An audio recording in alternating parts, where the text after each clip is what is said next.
What is going on, Krusader crew? And today I have for you arguably the most important piece of content that I will put out. This will be the drive to get all the unlicensed people licensed. This will be everything that you need to know in order to pass your CFSC, your Canadian Firearm Safety Course, as well as your CRFSC, your Canadian Restricted Firearms Safety Course. So if you were there nervous to book the test, you were on Google trying to see what do you need to study, what do you need to know, you're there scouring on YouTube trying to figure stuff out, look no further. You found it. You've arrived. Now back off and let me do my job. Welcome. This will be everything that you need to know. I will be going over both the practical as well as the theoretical aspect because there are two parts to both of the exams. This will be everything that you need to know, key study points, key concepts that you need to understand. This will be bulletproof, fail-safe. You will have the utmost confidence to go into that exam and know that you're walking out with a pass. So let's not waste any time and let's get into this information. For the first round of business, let's go over the theoretical exam overview.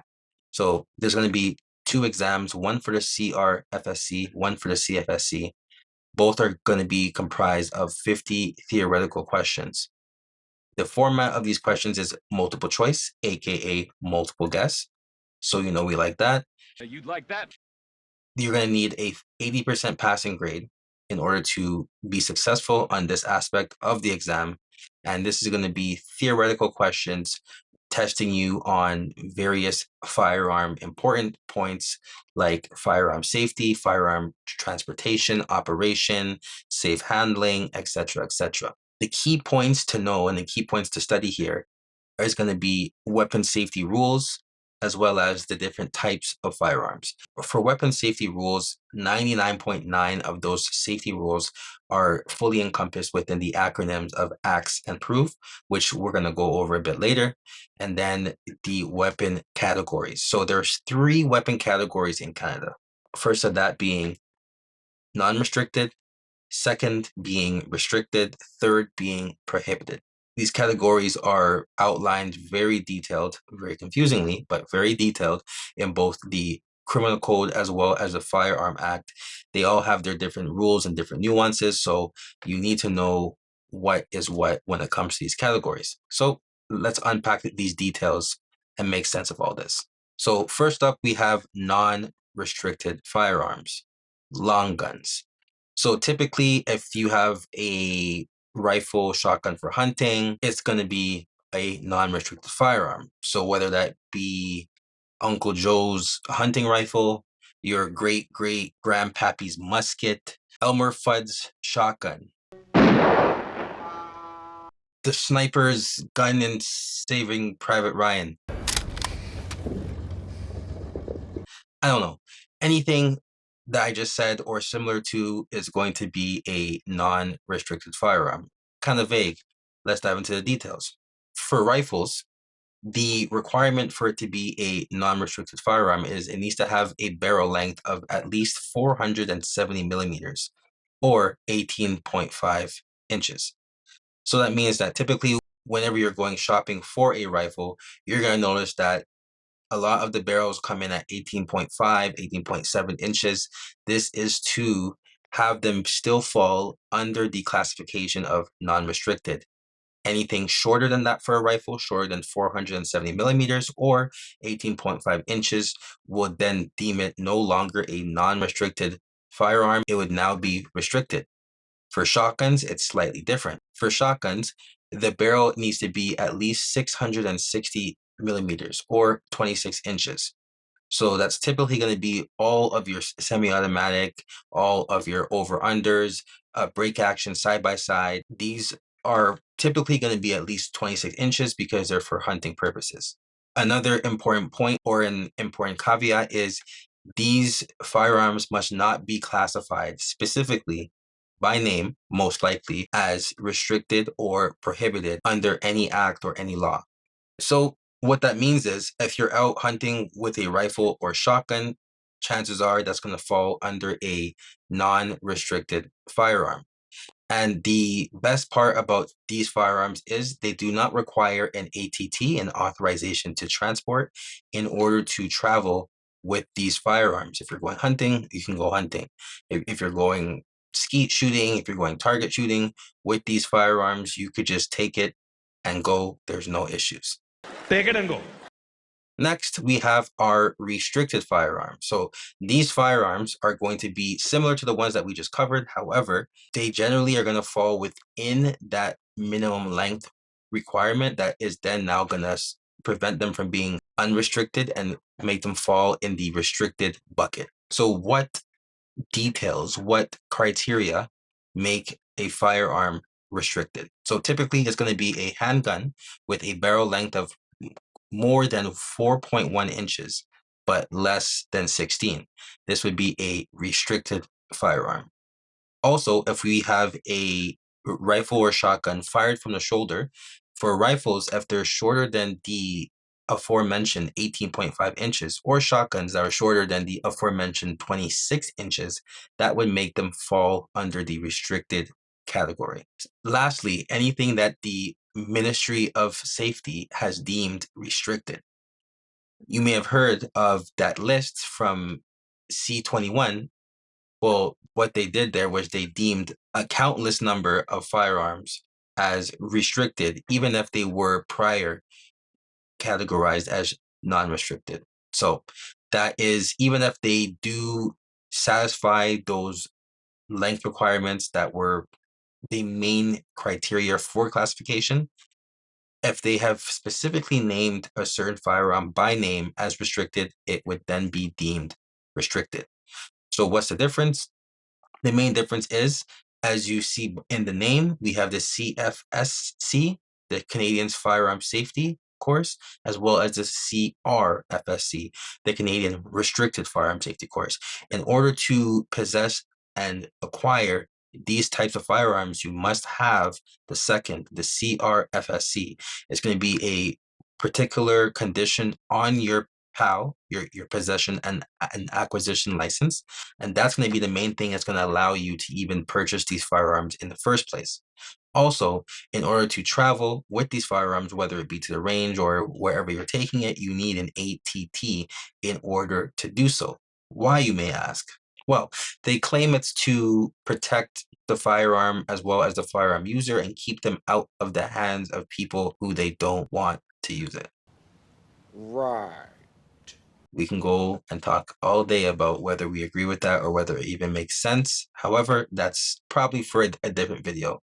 Let's just make sure that you get your license first. Lastly, we have our prohibited firearms, which typically you probably won't come across these at all. Prohibited firearms are only able to be purchased and used by military, law enforcement, or specific firearms dealers or trainers. You need a special license in order to even acquire prohibited weapons. So chances are you will never see one, but it's still good knowledge for you to know. So what is going to make a firearm fall under the prohibited classification? Typically, what's going to make a firearm fall under the prohibited classification is going to be a handgun that's shorter than 4.1 inches in length, or a fully automatic firearm of any kind, or a fun one, what they would consider military style.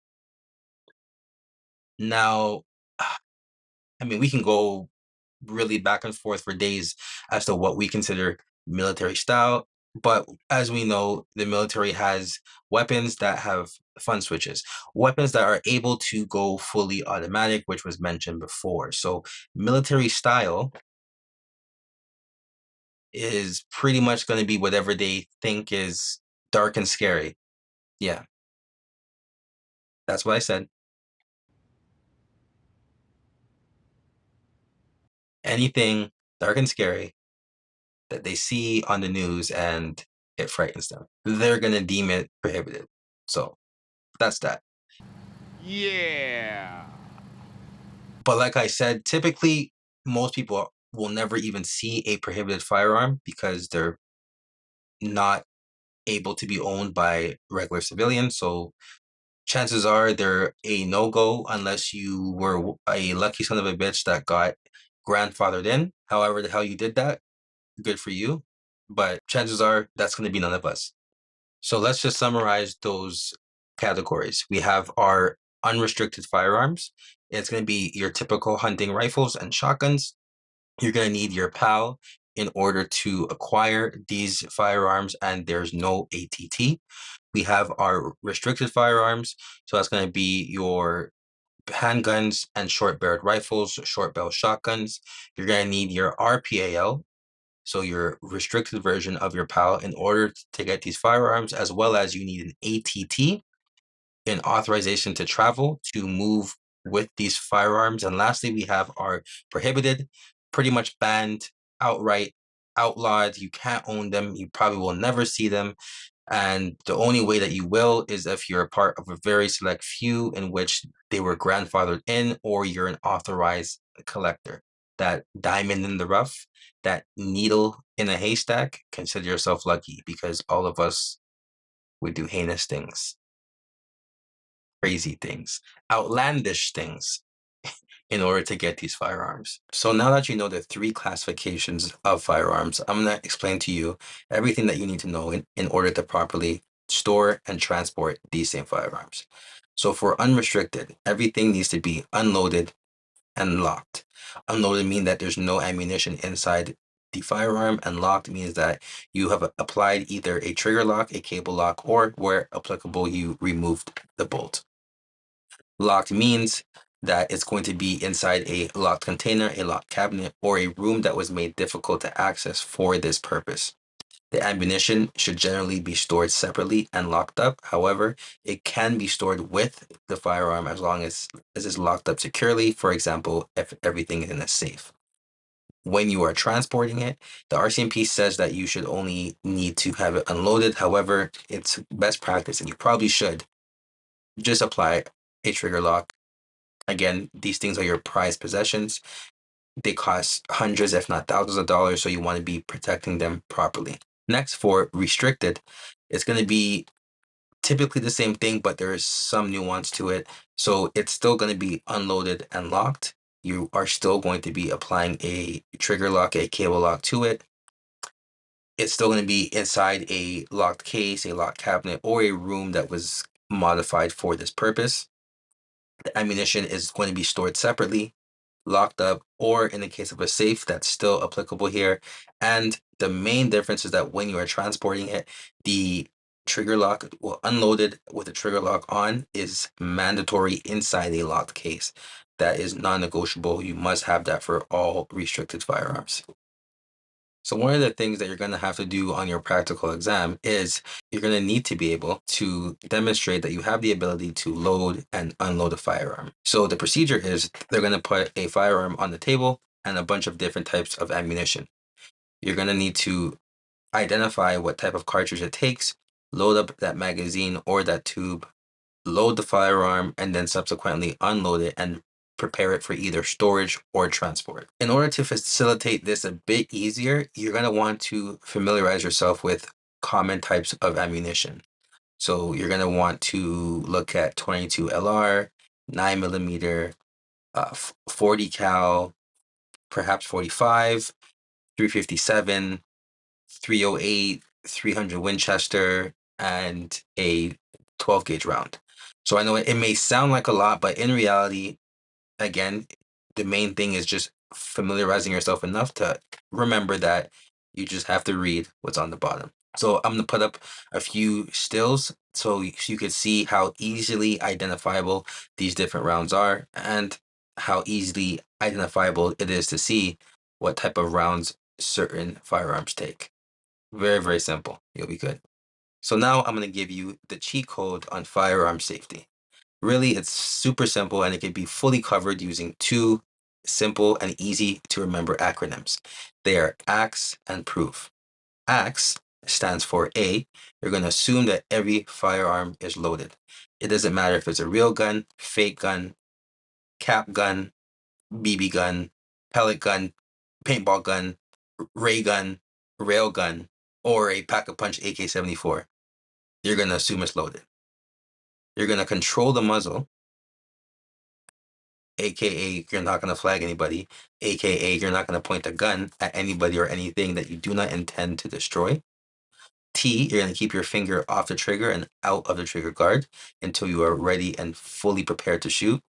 And S, you're going to want to be able to see that the firearm is unloaded. And in order to do that, that brings us to prove, where P, you're going to point the firearm in a safe direction. R, you're going to remove the magazine and remove the cartridge. O, you're going to observe the chamber. V, you're going to verify the feeding path or the magazine well. And E, you're going to examine the bore. Following these simple steps will always ensure that your firearm is safe and prepared to either be stored or transported. So what I'm going to do now is I'm going to ask and prove a firearm, then I'm going to go through it step by step and show you how simple it is by breaking it down.